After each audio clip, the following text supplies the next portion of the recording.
The Devil's Soul, Chapter 3, Section 4, New York City, 1982. The sun bore down over Central Park, a sharp light over the dense crowd. Everywhere you looked, bodies pressed in, signs bobbing above heads, the murmur of thousands turning into a steady hum. The grass was already trampled underfoot, and Eli sat on Paul's shoulder, staring out over the sea of people. Look at this, Paul said, flagging a hand out toward the mass. There's got to be 1 million people here. Susan, holding her sign close, squinted against the glare. That's what they're saying.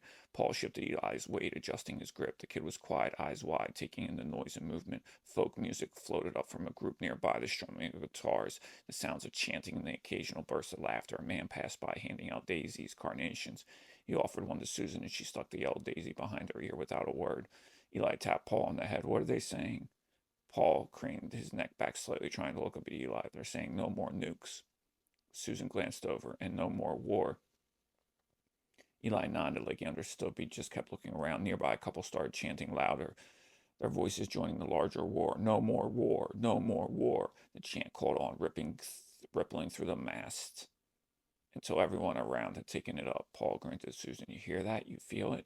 He raised his voice over the chanting. This is why we're here, Eli, so you and all these other kids don't have to worry about getting blown to hell by some stupid bomb.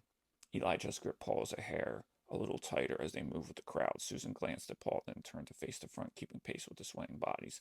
As the day went on and the sun started its dip, the crowd thickened, chants blending into other chants, signs and flags waving above as branches in a storm.